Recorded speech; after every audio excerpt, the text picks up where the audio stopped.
एखन जनकपुर धाम सहित एहि क्षेत्र में वायरल बुखारक प्रकोप एकाएक बढ़ल अछि। वायरल बुखारक प्रकोप बढ़ला संगे जनकपुर धामक अस्पताल क्षेत्र में बीमार आ परिवारजन सभक भीड़ बढ़ल अछि।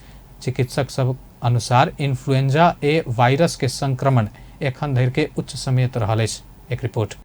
एक त कोरोनाक डर, भय आ त्रास, ताहि पर एखन धरिक एहि क्षेत्रक स्थानीय सब तनाव में पड़ल छथि।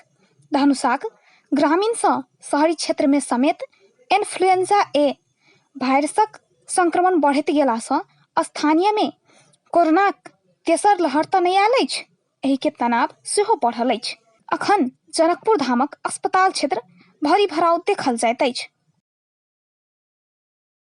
वायरल बुखार आ कोरोनाक लक्षण सब एक दोसर सँ मिलित जुलित भेला सँ समेत बुखार अबिते डरा कऽ बीमार सब जनकपुर धाम इलाजक लेल आबि रहला सँ भीड़ भाड़ बढ़ि कऽ कोरोना संक्रमणक जोखिम समेत बढ़ि रहल अछि। कोरोना के मिलल जुलल लक्षण है, जे आदमी सब जतबा अबै से कोनो रिपोर्ट सिपोर्ट लऽ के नहीं अबै है। कोनो भी रिपोर्ट चाप बेसी भेला के कारण कोरोना फैलऽ के लक्षण सब बेसी बढ़ि रहल है। वैसे कोनो भी पहले बुखार लगे कतौ पहले कोरोना के जांच कराओ, तकर बाद अहाँ डॉक्टर लग जाओ। कोनो शंका वाला बात ना है, केकरो कतौ भऽ सके। अहाँ सब ओके लागि चिंता नहीं करू, भीड़ भड़क्का कम करू, पहले जांच कराओ। बुखार लगे तो कोई शंका के जरूरत ना है। मुदा चिकित्सक सब नहीं हड़बड़ाए आग्रह करै छथि। मात्र बुखार आयल अवस्था में 2-3 दिन धरि पैरासिटामोल खैलाक बाद वायरल बुखार अपने नीक हेबाक हुनक सभक तर्क अछि। जे मेजॉरिटी केस में जे छै से एकटा वायरसे के वजह से भऽ रहल छै। तऽ वायरल फीवर जे छै से की होइ छै, अहाँ के सामान्यतया किछु दिन के लेल मात्रे शरीर के असर करै छै। 2 दिन 3 दिन 4 दिन के बाद बॉडी अपने आप ओकरा कंट्रोल कर दै छै और इन्फेक्शन बहुत ज़्यादा पेशेंट सबके जे छै से कंट्रोल भऽ जाइ छै। तै दुआरे एहि के लेल जे छै से बेसी आतंक नहीं छै। सबसे पहले तऽ एकरा लेल जे छै से साधारण दवाई सब जे अपना सब प्रयोग करै छी, बुखार आबि रहल छै तऽ पैरासिटामोल यूज करियो, है ना।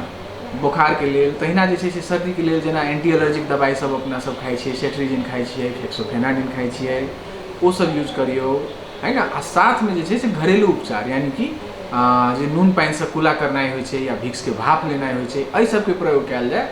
2 दिन 3 दिन तक जे छै से पैरासिटामोल खेला से, ई दवाई सब खेला से जे छै से अहाँ के लगभग 90-95% व्यक्ति के जे छै से आराम भऽ जाइ छै। एहि वर्ष एखन धरिक सर्वाधिक इन्फ्लुएंजा ए वायरसक संक्रमण देखल गेला सँ सब बुखार कोरोना नहीं हेबाक ओ सब बतबैत छथि। बुखार अबिते एंटीबायोटिक सेवन सँ बाद के अवस्था में दोसर खराब असर पड़ सकबाक भेला सँ बुखार आयल मुदा स्वाद गंध समेत नहीं गेल अवस्था में नहीं हड़बड़ाए ओ सब आग्रह करैत छथि। एहि बीमारी में एंटीबायोटिक के यूज, एंटीबायोटिक माने एजिथ्रोमाइसिन भेलै, अपना सबके सेफिक्सिन ग्रुप के दवाई भेलै, है ना, जे अहाँ के दवाई दुकान सब में इजिली अवेलेबल होइ छै।